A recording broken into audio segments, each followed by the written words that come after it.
Yes, magandang umaga po sa ating lahat. Pwede na po tayo makaupo. At nawa ay pagpalain tayo ng Panginoon. Sabihin mo nga sa inyong katabi ay pagpalain ka ng Diyos. Yan. Sabihin mo na rin magandang umaga in the Lord. Yon. Napakahalaga kasi ng confession. Dapat binibigkas natin. Ipinapahayag natin, especially yung ating yung good intention. Huwag nating pipigilin yon. Lalo na when gusto mo i-bless yung iyong kapwa, you want to pronounce blessing to others, mention it. Say it. Sa umagang ito, pag-uusapan po natin something about confession.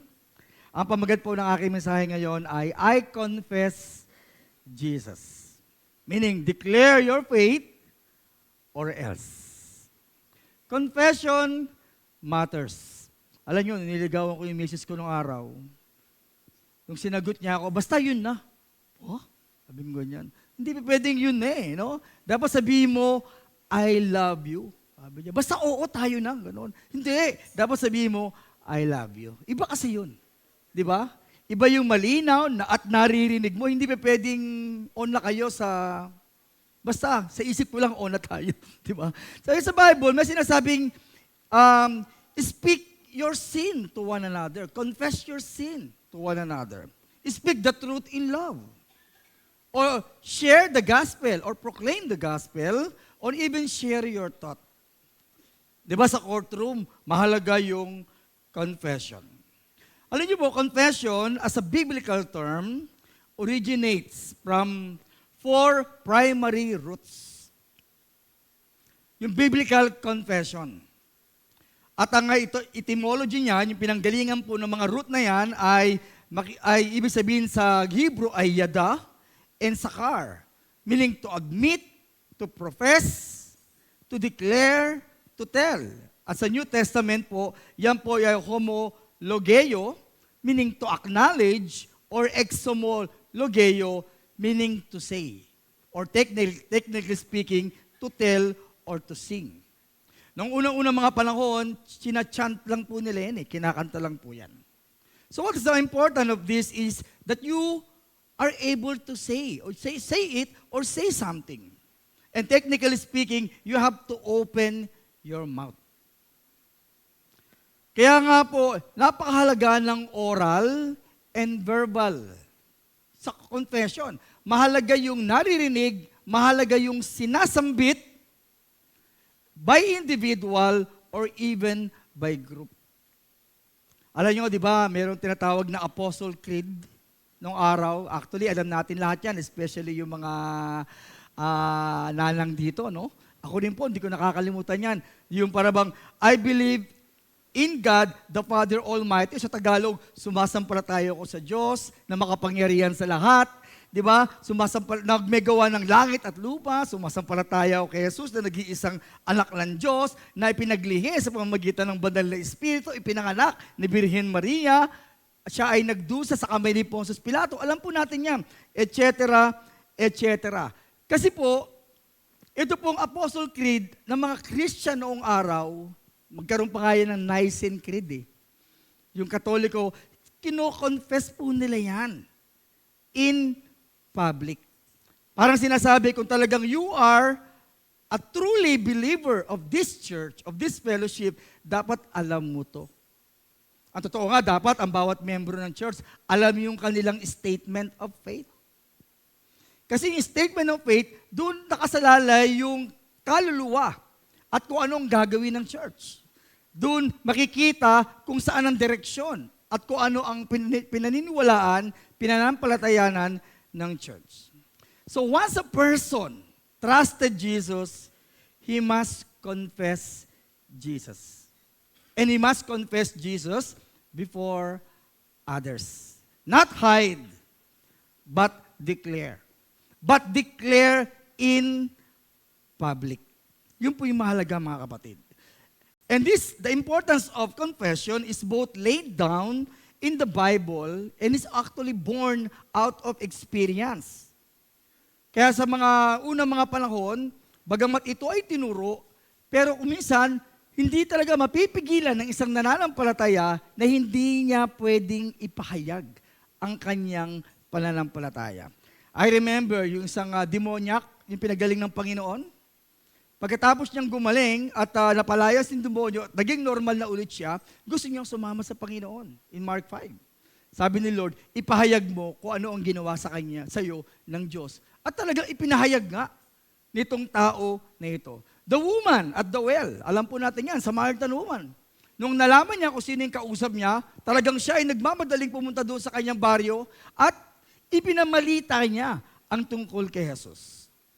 Ganon din yung mga shepherd at vert. Ganon din yung woman for 12 years, bleeding for 12 years, na pinagaling ng Panginoon, sinabi niya, di ba ayaw niya sabihin, natatakot pa nga siya, o nahihiya sang sabihin, pero sinabi niya rin sa bandang uli because the Lord insisted. Even the leopard healed by the Lord. Unang-unang, taong may sakit na ketong, sabi ni Lord, huwag mong sasabihin yun nangyari sa'yo. Pero hindi makatiis itong tao nito at sinabi rin sa mga tao. Hindi pwede mga kapatid na hindi ka bulgar. Dapat pag Kristiyano ka, dapat kilala ka. Kilala ka ng iyong mga magulang, that you are a born-again Christian. Kilala ka ng iyong mga kaibigan, at nagpapakilala ka sa kanila. Kasi ang pinag-uusapan dito, mga kapatid, is your relationship between you and God. Ang pinag-uusapan dito, yung pananalig mo. How you uphold your faith before God. Yung mga Old Testament character, yes, talaga ikino-confess talaga nila ang kanilang pananalig. Kahit na sa kaaway nila, ikino-confess nila. Alam mo yung digmaan ngayon, di ba, sa Gaza? Makikita mo talaga dito yung God, yung religion, ikino-confess talaga nila yung God. So these people opened their lips boldly, bravely, with sense of passion and urgency. Sabi nga ni Joshua 1:8, this book of the law shall not depart from your mouth, but you shall meditate on it day and night, so that you may be careful to do something to all that is written in it, for then you will make your way prosperous, and then you will have good success. In other words, you mention by repeating it, or you memorize by repeating it. Mas naiintindihan kapag biniverbalize. Alam niyo kung titignan ko ito, sinasabi ni Joshua dito, i-preach mo ang salita ng Diyos sa iyong sarili. When you meditate the Word of God, don't just think of it, but say it. Sabi nga, shall not depart from your mouth. So, minememorize mo, pinag-aaralan mo, and you preach it toward yourself.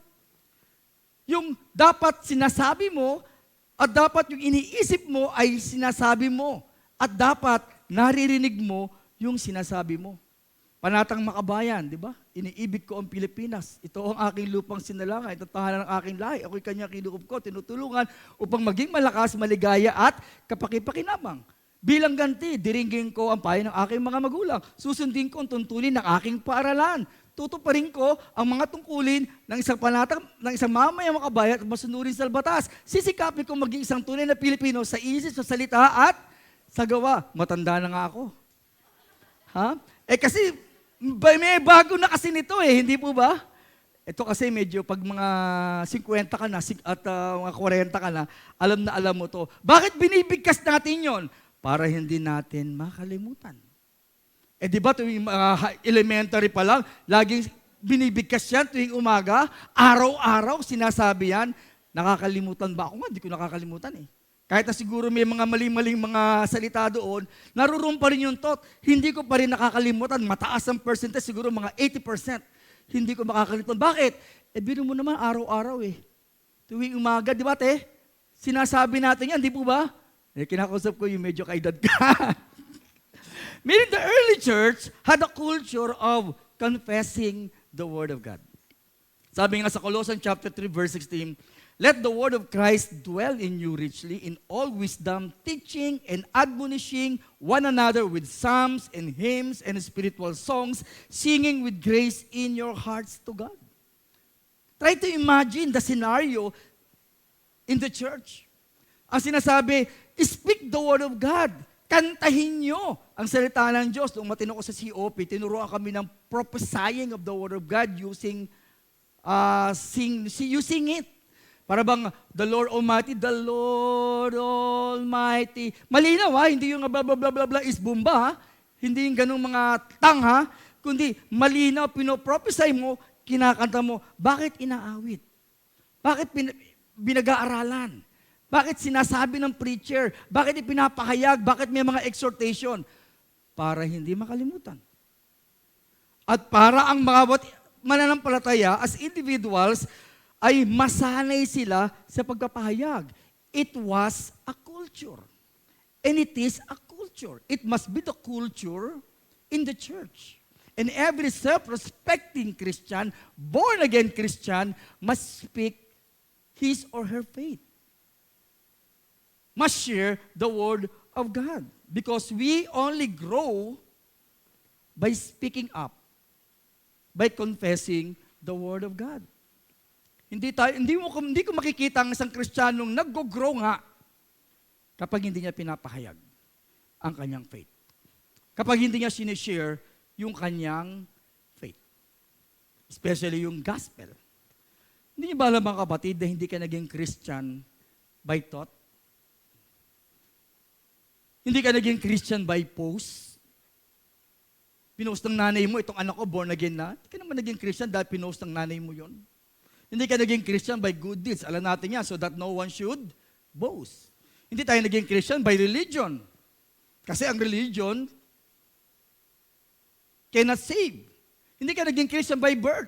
Porket born again ang mga magulang mo, di ibig sabihin, born again ka na rin. Di ba? Sabi nga sa John 1:12 and 13, hindi ka naging Christian by proxy. Kasi may mga Christians, kasi patay na, nasisave pa eh. No? Patay na.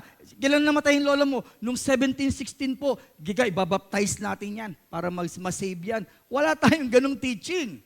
At hindi ka naligtas by prosperity. Ako ligtas na ako kasi blessed na blessed ako materially speaking. Kaya saan tayo naligtas? By confession. Sa paghahayag, sa pagsasabi ng ating pananalig kay Jesus, doon tayo naligtas. Ano sila sabi sa Romans 10:10? For with the heart, one believes and is justified, and with the mouth one confesses and is saved. Sabi sa verse 9, kung babalikan natin, kung ipinapahayag ng inyong bibig na si Jesus ang Panginoon, ipinapahayag ng iyong bibig ang Panginoon ng buong pusong sumasampalataya na siya'y muling binuhay ng Diyos, maliligtas ka. So faith is for justification, inaring ganap, ginawang matuwid, and confession is for salvation. In other words, if you say you are righteous, you must confess. If you say you are righteous, you speak and you must speak Jesus. And even about Jesus. They go hand in hand. Para kung ang faith mong pinag-uusapan natin, kasi faith is thought eh. Idea. But confession means you agree, it's the message. It's the word. When you say, I accept Jesus, I believe in Jesus, and you did that publicly, yun ang message mo. Yun ang totoo sa'yo. Alam mo, kapag ayaw ang isang Kristiyano, pag hindi nagsasalita, may problema yan. Alam niyo yung baby? Sinasabi ng mga medical expert, pag ang baby po 1 taon, hindi nagsasalita. 2 taon na siya, hindi pa rin nagsasalita. 3 taon na siya, hindi pa rin nagsasalita. Malamang yung baby na yan, pipi yan. At alam nyo, pag isang tao ay pipi, bingi din siya at the same time. Agree kayo mga kapatid? Pipi ba kayo? O di naririnig nyo ako? Totoo? Ha? Ha? Hindi kayo pipi. Naiintindihan nyo ako? Hindi kayo pipi. Ha? Kasi sabi ni Pastor Gami, alam ba nila na Kristiyano kayo? O hindi halata? Naalala ko si Pastor Gami. Diba? Sinasabi niya pa maraming Kristiyano kasi hindi halata. Sabi ng isang tao, nakita niya yung bata, no? May daladalang aso. Yung aso medyo naaagnas na yung balibo tsaka kutuhin. Sabi ng, anong klaseng aso yan? Sabi ng bata, police dog yan. Sabi gano'n. Ha? Parang hindi ata mukhang police dog. Sabi ganyan. Maingay. He's in the secret service. Wow, talaga naman ha. Secret agent yung dog. Anong ibig sabihin? Secret. Hindi yan nagpapahalata. There's no such thing as a secret service Christian. There's no such thing as a closet Christian. Pag sinabing Kristiyano ka, dapat bulgar ka. Hindi mo naman sinasabing Kristiyano ako pag dumadaan pa gano'n. Sabihin, ayoko lang maging born again, buwang ang taong ito. Pero sa mga kamag-anak mo, sa kaibigan mo, sa mga tao na kasama mo sa opisina, dapat alam na born again Christian ka. Anong advantage, mga kapatid, na kino-confess natin, yung ating faith? Una-una, there's a sense of redemption. May katubusan. Pag kino-confess natin, meron talagang assurance of salvation, meron talagang buhay na walang hanggan. That's why the best opportunity to confess the Lord comes right at the early stage of faith. Because if one starts, immediately, that confession is forever and will be forever. Sa una lang naman, actually, mahirap i-confess. Pero once nagawa mo na i-confess yan, mga kapatid, tuloy-tuloy na yan. Alam niyo po, pinakamahirap doon sa mga taong tinatago nila kung sino sila? Ang daming mga tukso na pwedeng mangyari. Actually, napakaraming tukso. Unang-una, pag tinatago mo talaga yung faith mo, ayaw mong i-share, nagsisinungaling ka. Saka umaatin. Nakikita ka umaatin ka dyan sa bikutan. Hindi napadaan lang ako. Diba? Di nagsisinungaling ka na nun. Tapos pag nakita mo yung mga kaibigan mo na naglalakad ka, nakita mo sila, talaga ikaw naman ay bihis na bihis ka, ayaw mong pakita sa kanila, so shortcut ka. Kasi bakit? Ayaw mong ma-insulto. Diba? Pag tinanong ka nila, ayaw mo silang sagutin kasi hindi ka ready ipakilala ang iyong sarili. At kung minsan gusto natin i-please yung mga tao to the point na sinasabi natin, wala. Hindi, napadaan lang ako. Hindi ako kasama nila. So it would be absurd to offer an excuse every time. That's the problem. Can you imagine, every day o every Sunday, sinasabihan ka ng mga tao, tinatanong ka ng mga tao, tapos ikaw, nagsisinungaling ka, hindi mo masabi yung tunay mong identity, so you live in a lie. Kaya dapat ang mahalaga, nagpapakilala tayo mga kapatid. Dapat open tayo. Because once na inopen natin kung sino tayo, we declare who we are, they will not be bothered anymore. These people will not bother you anymore. Nung araw kasi, nung bago pa lang akong Kristiyano, isang taon, meron akong Bible, ang laki. Thompson Chain Reference yung Bible ko. Gusto ko nga pagbabarilin yung mga nag-persecute sa akin. Ang laki. Pero nilagyan ko ng cover. Para hindi makita ng mga tao na yun ay Bible. Tinatanong ko ng mga kaibigan ko, ang tawag nga sa akin, Father eh. Napipikon talaga ako eh, Father. Tapos tinatagayan ako. Kasi nung araw po, ako po yung manginginom tsaka drug addict. At hindi ko po sila masisisi nung araw. Pero nung sinabi ko sa kanila kung sino ako, sabi ko hindi talaga ako umiinom eh. Tsaka nag-iba na ako. Iba na yung aking pananalig. Nung inopen ko yun, naintindihan nila ako. Kailangan pala sabihin mo yung totoo. Sa una lang, mayroong mga resistance. May mga temptation dyan. Pero masasanay din naman tao eh. At ang mahalaga mga kapatid, nasabi natin kung ano ang totoo. Because Christianity is not a backward religion. Amen? Say freedom. Freedom. Say freedom. Yun. Gusto ko ba narinig kayo? Freedom! Yun hindi nga kayo bingi ha. Okay. Pag may freedom kasi, may fruitfulness. Pakita natin yung image. Pag may kalayaan po, merong development, merong fruitfulness. Hindi pwedeng meron tayong freedom, pero wala tayong development. Walang progress, walang maturity, walang growth, walang fruitfulness. Hindi pwede. Hindi ganun ang freedom ng Christianity. Hindi pwedeng Christian ka, pero umuurong ka. Ano sabi sa 2 Corinthians 5:17? Therefore, if anyone is in Christ, the new creation has come, the old has gone, the new is here. Sa ibang translation, the old has come, and the new has gone. Ay, para baliktad yata, no? no? Parang umurong di ba? Hindi yun ang sinasabi sa 2 Corinthians 5:17. Sabi niya, the old has gone. Hindi the old has come. Lumala pa. And the new has come. Maraming mga Kristiyano, takot nilang sabihin kung sino sila, tiklop. Pero pag maritisan, pero pag marisolan, kapal. Pero pagdating sa sharing of their faith, kimi. Ayaw. Bakit kaya? Once we confess our faith, we create distinction. We create change to people. Kapag nakapakilala tayong Kristiyano ka, born again Christian tayo, nakikita nila yung kakaiba. At dapat makita ng mundo ang kakaiba. Kasi pag hindi natin sinasabi sa mga kaibigan natin kung sino tayo, hindi tayo nagpapakilala kung sino tayo, sasabihin ng mundo, ayo, wala palang pinagkaiba ang born again, tsaka tayo. Pare-parehas lang pala tayo, kaisa pa rin natin sila. Hindi ganyan si Christ. Tama po ba? Hindi ganyan ang mga apostles. Tama po ba? Sila po talagang sinasabi nila kung sino sila. At kapag nasasabi at pinapahayag nila kung sino sila, dahil meron silang katubusan, meron silang kaligtasan. Hindi pwedeng, hindi ko sasabihin, parang ganito na lang yon.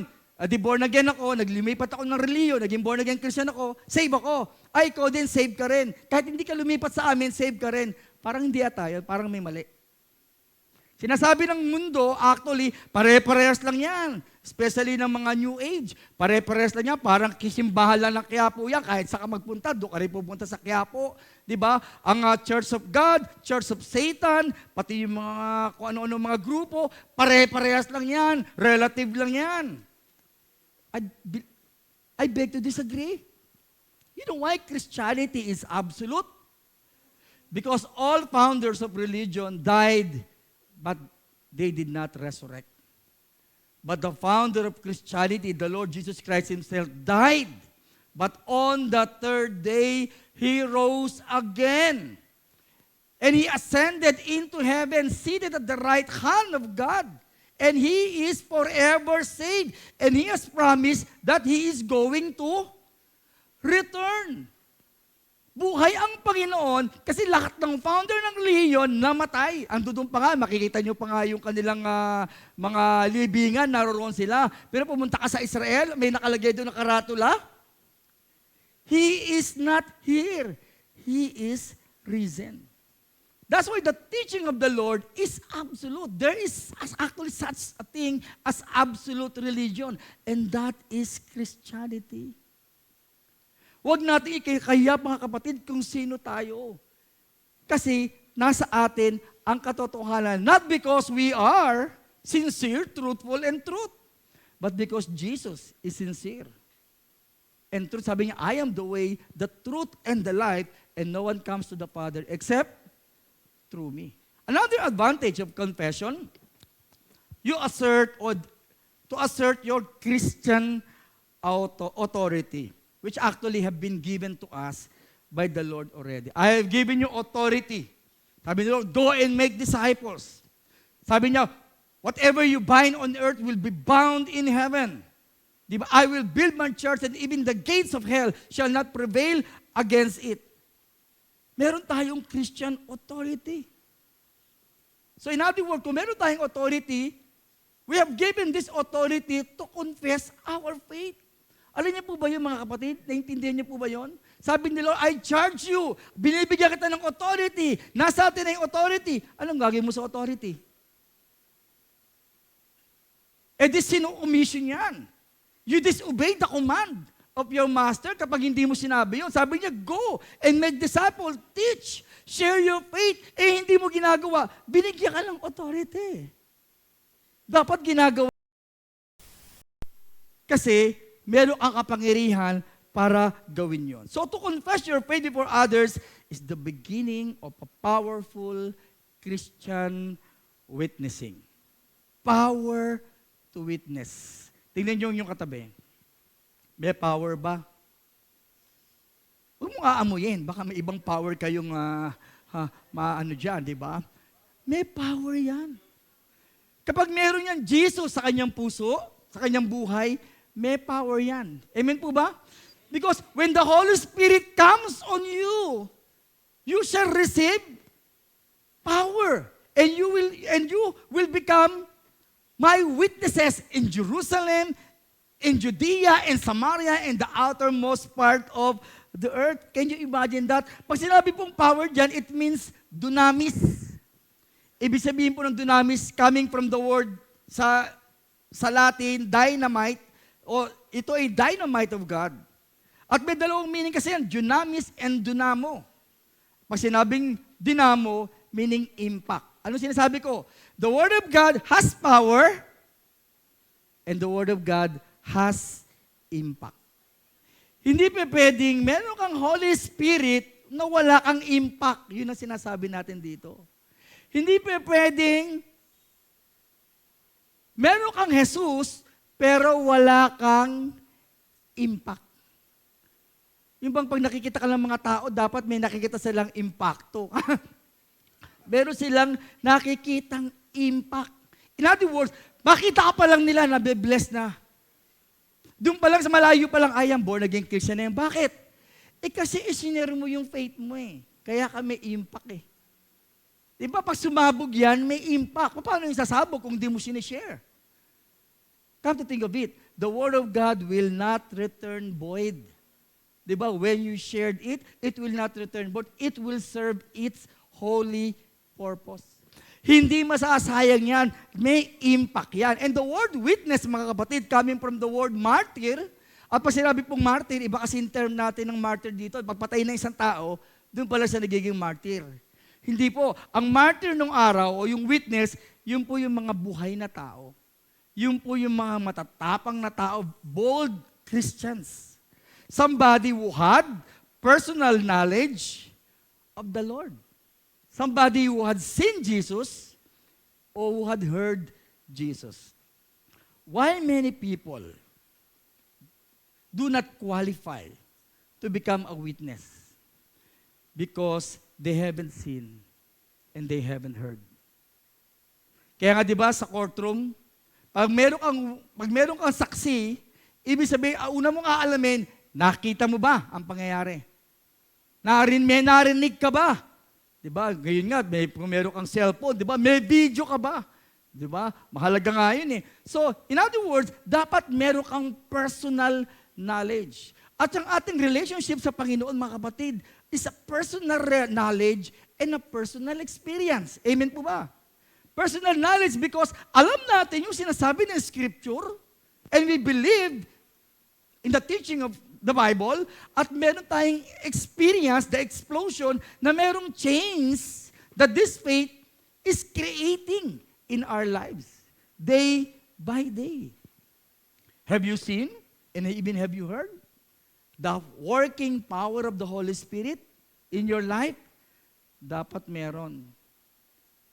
Kasi kung wala kang naririnig, bingi ka. At kung bingi ka, wala kang sasabihin. Pero kung may naririnig ka, meron kang sasabihin. Sabi nga sa 138, umiihip ang hangin kung saan nito nais at marinig mo ang ugong nito, ngunit hindi mo alam kung saan ito nang gagaling. This is the mystery of being born again. At kung saan pupunta, gayon din ang bawat ipinanganak sa Espiritu.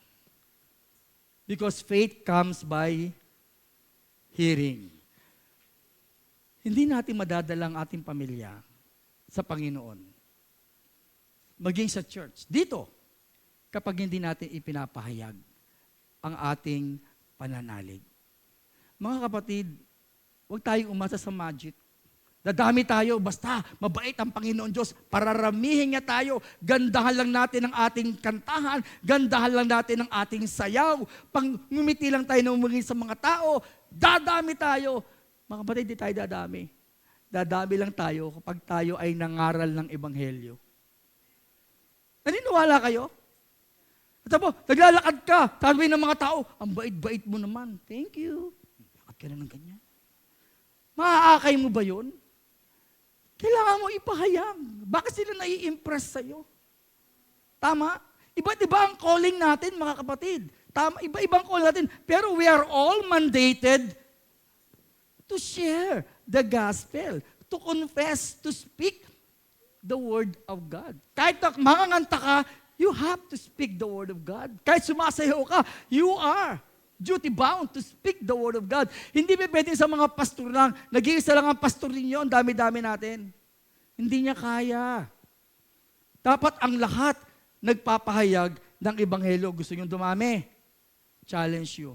Bukan nyo ang inyong bibig at ipahayag nyo ang iyong pananalig. Amen po ba?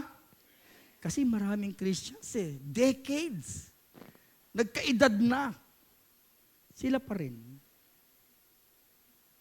Hindi nadagdag. Di ba? Mga kaibigan nila nawala pa nga kasi na-offend.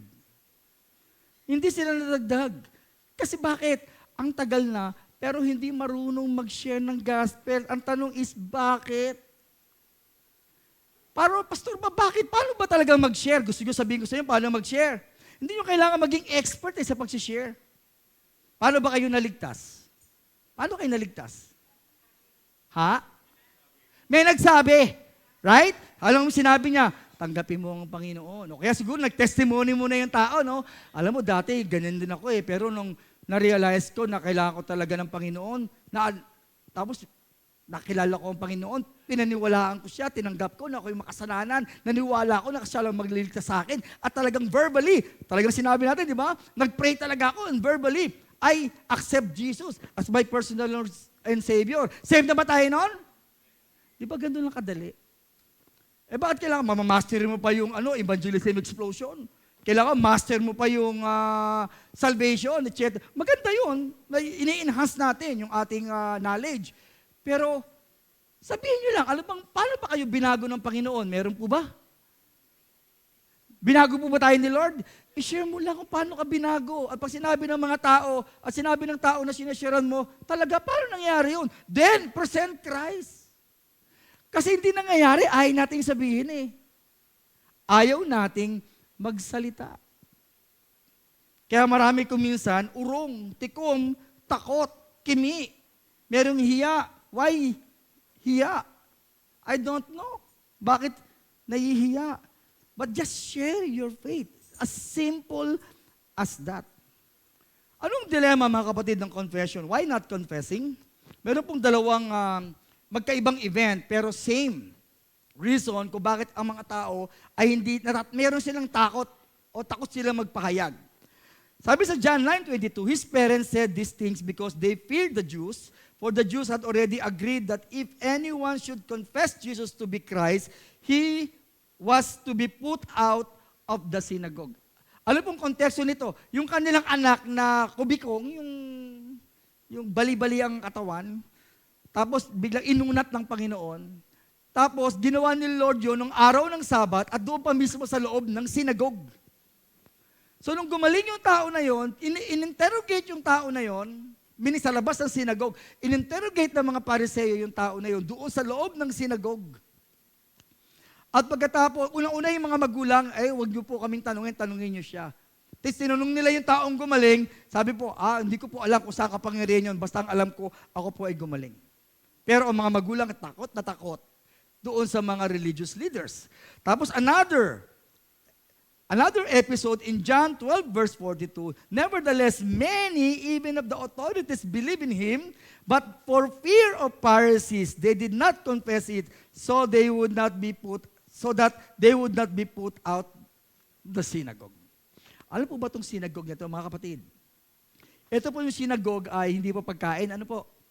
Itong synagogue po isang lugar na kung saan pag merong gustong pahiyain, litigisin, parang sa Senate, di ba? Merong ganyan, di ba? Merong mga ano ba tawag sinasabi nila doon? Aids of legislation, di ba? So, pupuntahin nila yung tao doon at ito torture nila. At anong klaseng torture? Mental torture. At itong mga religious leaders, bagamat sila nagtatanong, pag sumasagot yung tao, ayaw naman nilang pakinggan. Tanong lang sila ng tanong at nananakot sila nananakot. So mentally speaking, tino-torture nila ang mga tao ito, kaya takot. Alam niyo po ba, naiintindihan ko ang mga Hudyo na ito. In fact, hindi nga po itong mga believer eh. Ito ay sinayad ko lang dahil isang episode dito, dahil nga sa takot kung bakit nila hindi may pahayag ang kanilang ang katotohanan. Pero ito mga Hudyo nito, kasi merong senaryo kasi. Meron talagang fact na talaga pag sinabi nila yon, talagang mahihirapan at parurusahan sila. Pero ngayon, meron ba sa atin nagtetreten na kapag sinabi natin yung truth, ipakukulong tayo? Iba noong araw di ba? Noong araw, pag Christian ka, ipe-persecute ka nila. Amen? Pero ngayon, pag Kristiyano ka na, ikaw na yung nagpe-persecute.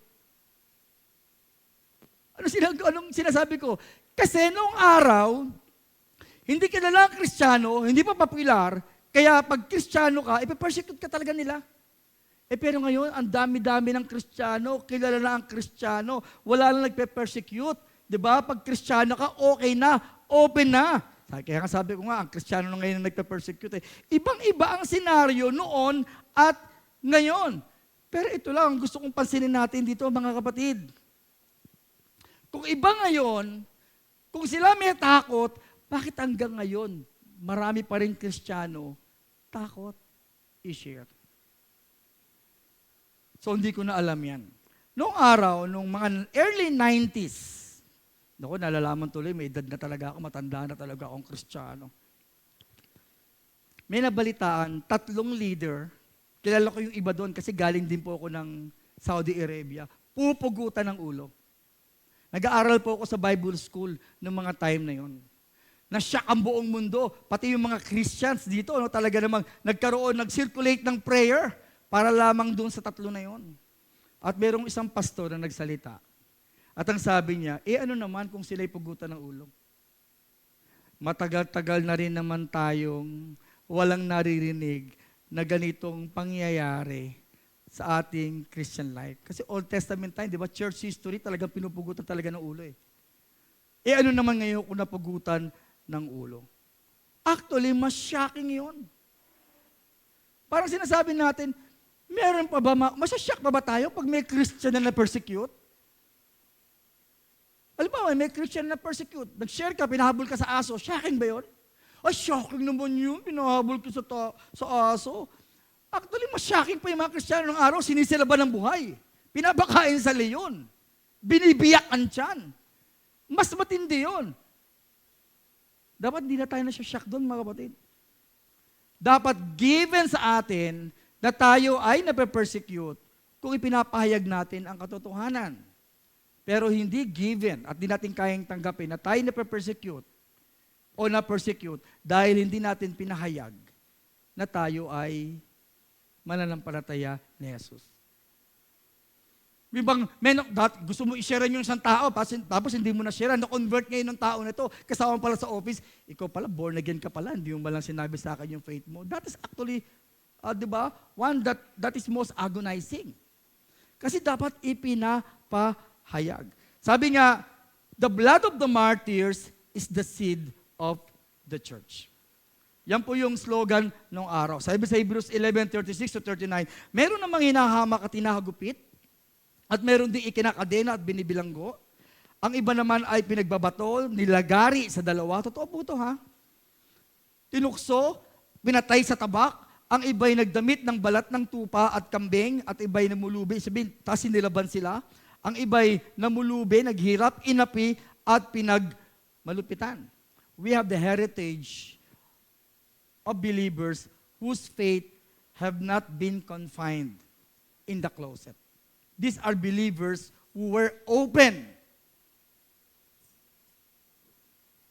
sharing their faith to people. And we are surrounded by great clouds of witnesses. Sabi, tuloy natin. Sabi sa 38 and 39, hindi karapat-dapat sa kanila ang daigdig. Nagpagala-gala sila sa mga ilang at kabundukan, nagtago sila sa mga yungib at lungga. sa lupa dahil nga sila'y pinersecute at dahil sa kanilang pananampalataya, nag-iwan sila ng isang kasaysayang hindi makakalimutan kailan paman. Can you imagine that, mga kapatid? Ito yung mga nauna sa atin, nakaranas ng mga persecution at pakahirap kasi inopen nila yung kanyang faith. So in other words, tayo din dapat hindi tayo mahihiya na i-open natin yung ating faith. Ganun na lang kasimple yung ating application ngayon. Si Peter, he denied the Lord not just once, not just thrice, not twice, but thrice. Remember? He denied the Lord 3 times. Sumaya ba si Pedro? Hindi. Halos gusto niyang suntukin ang kanyang sarili. Kasi bakit niya hindi inopen? At kung si Pablo ay hindi niya ipipreach yung salita ng Diyos, marami bang maliligtas? I don't think so. Kasi nung dumating yung Holy Spirit sa kanila, shinare ni Pablo yung kanilang faith. In public, hindi niya ikinahiya. Ano sinasabi natin dito, mga kapatid? Don't let anyone, and even your circumstance, control you. Alam niyo ba ang Panginoon, mga kapatid, wala siyang reservation sa atin. Siya ay God, but He revealed Himself as man. Get mingled with people. He died for us. Hubad-hubad nga yan eh. Actually, nung siya ay pinako sa krus. Wala siyang reservation. Ibinigay niya lahat, maging yung pangako, maging yung rewards, maging yung heaven, etc., etc. Ibinigay lahat niya ng Panginoon para sa atin. Pero ang mga Christians, bakit ang dami nilang reservations pagdating sa faith? Siguro magandang i-challenge natin yon. Alam niyo po ba, mga kapatid, ang privilege lang natin ng ating kaligtasan is because of the Word of God. We have not seen Christ. Amen? Hindi natin nakita ang Panginoon personally. Hindi natin narinig ang Panginoon personally, and yet we believe, right? Sabi nga, mapalad daw yung naniniwala na hindi nila nakikita. That's very true. Kasi ang pinaniwalaan lang natin, yung Scripture. Yung Jesus in the Scripture. At sapat na yun, mga kapatid, para lumakas ang ating loob. Kasi the reason why we believe in heaven, the reason why we believe in rapture, the reason why we believe in our salvation, the reason why we believe in the Holy Spirit is because they are in the Scripture. They are the Word of God. Salita ng Panginoon. That's why every self-respecting Christian must know the Word of God and must speak the Word of God in the open. How can we not share Christ who has been so good in our lives? Who has done us good things in our lives? How can we deny the Lord, not speak of the Lord who loves us so much?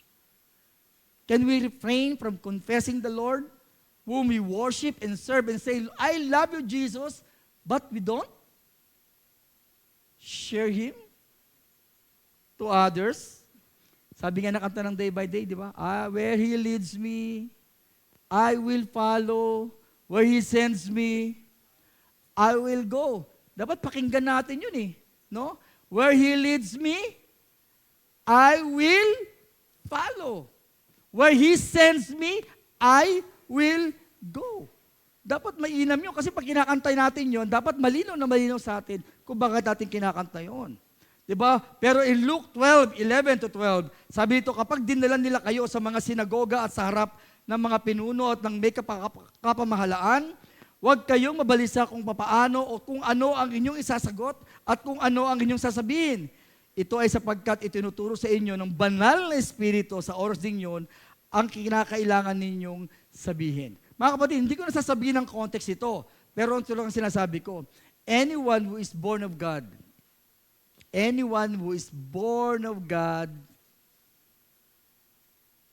speaks. Speaks God and speaks the truth of God. We receive the same Spirit. Amen? The Spirit nung araw at ang Spirit natin ngayon, parehas lang naman yan eh. Kung yung Espiritu ng araw, sinasabi ni Lord, tutulungan ka lang banal na Espiritu. Lord, hindi ko po nagagawa, nahihiya po ako eh. Na-share yung aking faith. Then you pray in the Spirit. Because the kingdom of God is not a matter of talk, but a matter of power. It's actually power. Narinig niyo po ba ako, mga kapatid? Good conduct and confession. Pinagsasabog niya ng marami. Di ba? I do believe that doing good work and confession go hand in hand. But good conduct cannot take the place of confession. I believe you would agree with me. Naniniwala ako na mabuti yung good work, pero kailangan mo i-confess. Sometimes nalulus tayo maraming pera ng church kasi nga good work lang na sila ng good work, pero hindi nagko-confess, hindi nag-share. Dapat balanse po yun, mga kapatid. Kasi po, kahit ang mga philanthropists, kahit na siguro yung mga kulto, kahit na siguro kung sino man yung mga tao, ordinaryong tao, gumagawa ng kabutihan yan, hindi po ba? Baka nga mas mabubuti pa sila sa atin eh. Baka mas marami pa silang mabubuting ginagawa kaysa sa atin, right? Pero if they are not believer of Jesus, they would not speak Jesus. Tama? Can you say na ang mga kulto na kalaban ng Panginoon, isi-share nila si Christ? Pero gumagawa silang good work, tama? Yes, gumagawa silang good work kahit hindi sila naniniwala kay Christ, gumagawa tayo ng good work, naniniwala tayo kay Christ. Lahat naman gumagawa ng good work eh. Pero may isang distinction lang. Kung naniniwala ka kay Christ, you speak Jesus. Hindi mo sa pwedeng i-share. Kung Kristiyano ka, you speak Jesus. Nag-gets niyo ba yung sinasabi ko, mga kapatid? Hindi ba pwedeng good work lang? Hindi ba pwedeng mabait lang ako? No, kung mabait ka, dapat nagko-confess ka. Kino-confess mo dapat si Jesus. Kasi ang tunay na kabaitan ay, nasa kaloob-kalooban yan. Malalaman ang kabaitan ng isang tao sa kanyang mga sinasabi at pinapahayag. We are not just nice people. Take note, sabihin nyo nga, I am not just a nice person. I am a new creation. Nakuha niyo yung point na yun, mga kapatid? Amen po ba? Hindi tayo parang, hello, hi, bait-bait ko, wala akong ginagawang masama. Hindi, ganun ang sinabi ng mayaman sa Panginoon, mabuti siya eh. Sabi nga nila, sige, sell your possession and give it to the poor. Ayaw na. Right? Hindi ba pwede sabihin, cute ako eh, wala akong kinakalaban, wala akong inaaway. But you are redeemed. Pag sinabing redeem, bakit ka na-redeem? Because you confess Jesus. Di ba? And you are creation. Why you became a new creation? Because you believe in Jesus and because you confess your faith in Jesus. Dapat makita po natin, maklaro pa natin yung mga kapatid, yung distinction na yan. Share your personal experience. Sabi nga ni Lord, I give them eternal life and they will never perish and no one will snatch them out of my hand. My Father was given them to me is greater than all and no one is able to snatch them out of my Father's hand. Gusto ko lang po sabihin dito, mga kapatid, the Lord confessed His desires in the open. To Christian, sabi niya, you will not be taken away from me. No one can snatch you out of my hand. You are and you will be forever with me.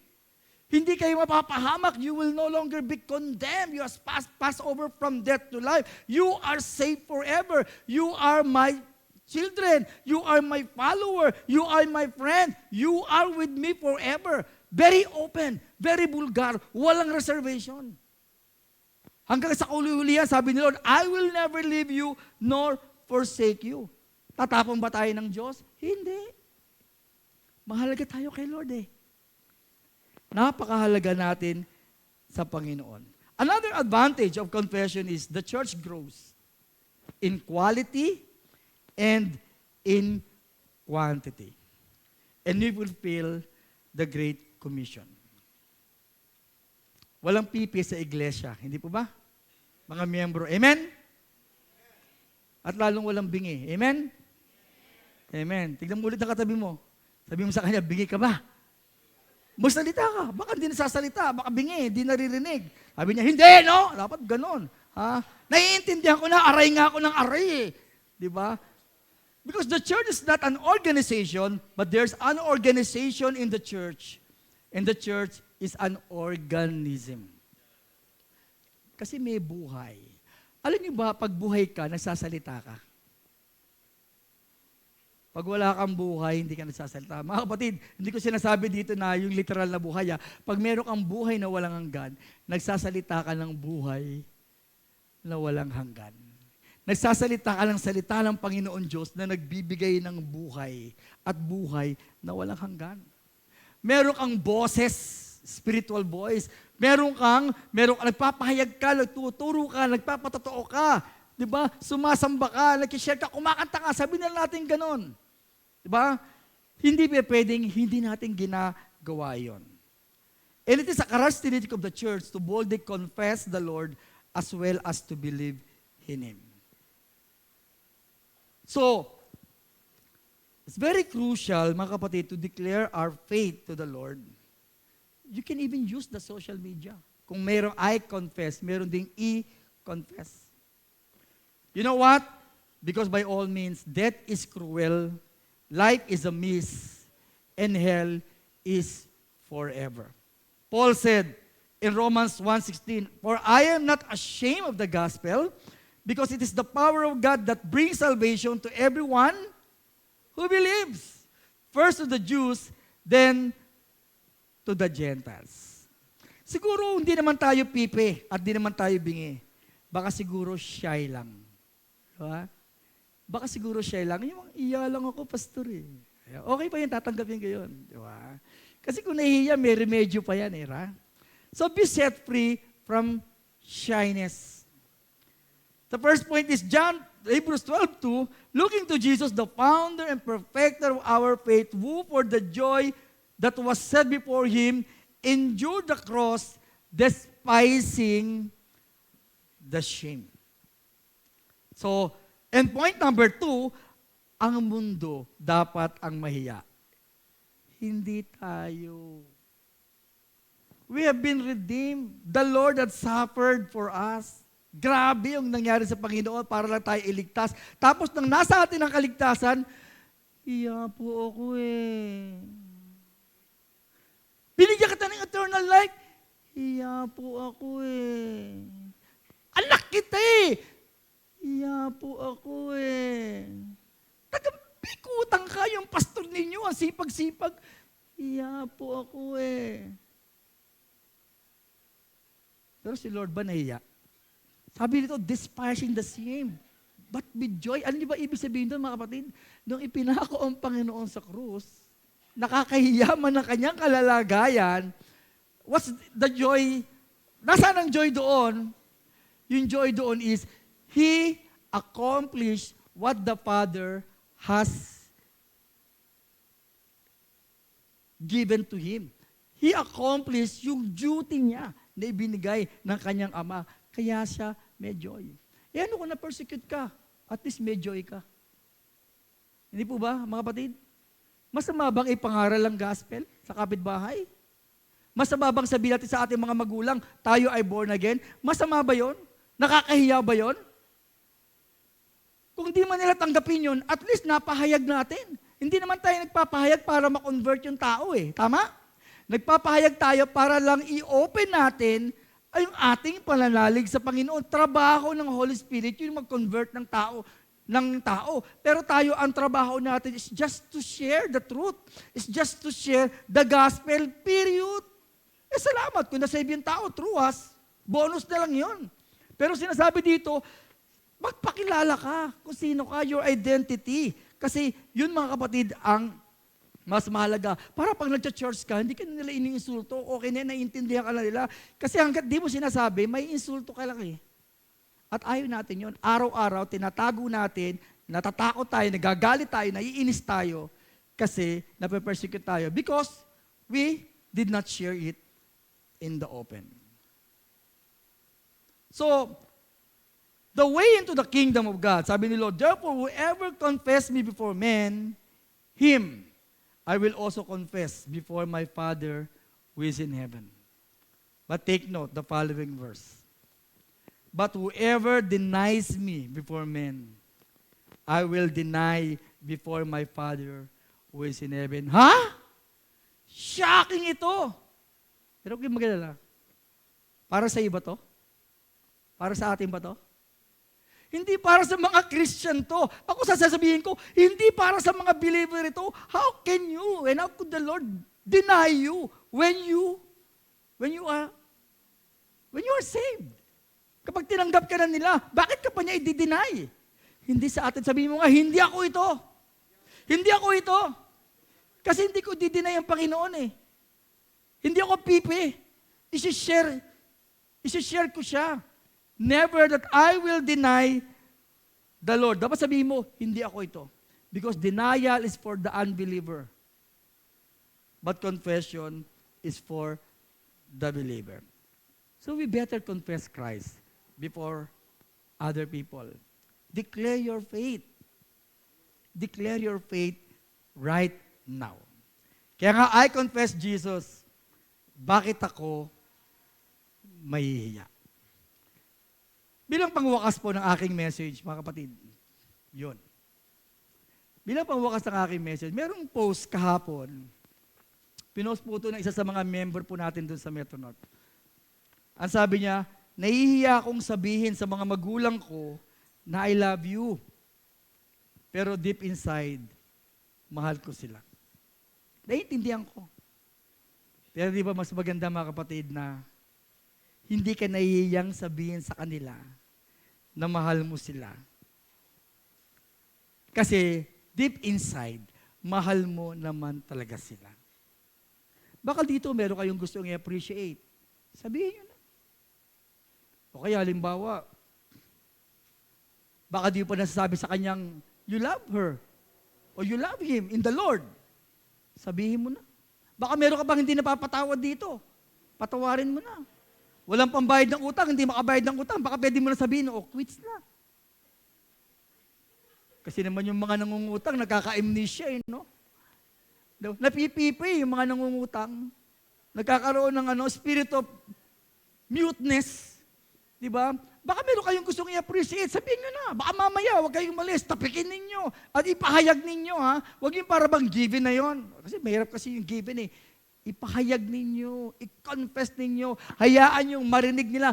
Di ba maganda naman yung naririnig mo yung salitang I love you, or I appreciate you, or I nagbe-bless ako sa iyo. Di ba maganda naman sabihin nyo, Pastor, gusto ko bang tulungan ka? Di ba? Gusto ko bang ma-involve dito?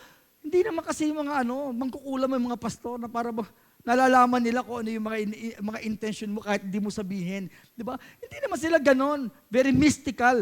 Ang sinasabi natin ito mga kapatid, simply as just saying it. Tell. Kung may problema pa kayo dito, mamaya dito ako, willing ako mag-counsel sa inyo. Kung meron kayong hindi nyo mapahayag, hindi nyo masabi, sabihin nyo sa akin, I'm willing to counsel you and even pray for you. Mas mainam na sasabi. In Romans 8:15, wala na po dyan, sabihin ko po, sapagkat hindi espiritu ng pagkaalipin ang inyong tinanggap upang mamuhay kayo sa takot.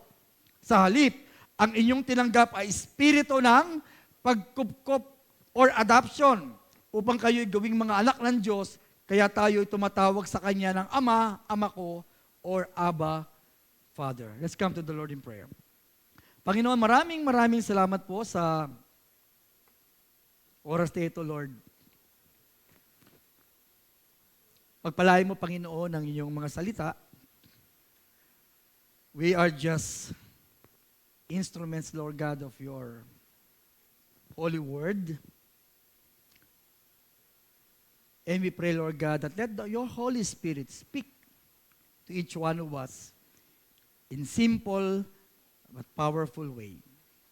Challenge us, Lord. Rebuke us, if you will. At turuan mo kami, Panginoon, na makita po namin yung katotohanan and we stand by the truth so that the truth will set us free. Kung meron sa amin dito, Lord God, na meron takot, may hiya, Lord, kayo umilos sa kanyang buhay in your own very special and powerful way. Ano man ang dahilan, Lord God, kung bakit, ano man mga impediments, Lord God, kung bakit, Lord, kayo magpahayag sa taong ito. At kung meron sa amin, Lord, na nais kayong ipangaral, nais kayong i-share, o i-share yung truth sa iba, Lord, give that person the power, the boldness, the bravery that person needs in order to speak the truth in power and in love. Pagpalain mo, Panginoon, ang aking mga kapatid sa Day by Day Bikutan, at nawa ay patuloy niyo sila, Panginoon, na gamitin bilang instrumento ng iyong katotohanan sa iba. In Jesus' name. Amen.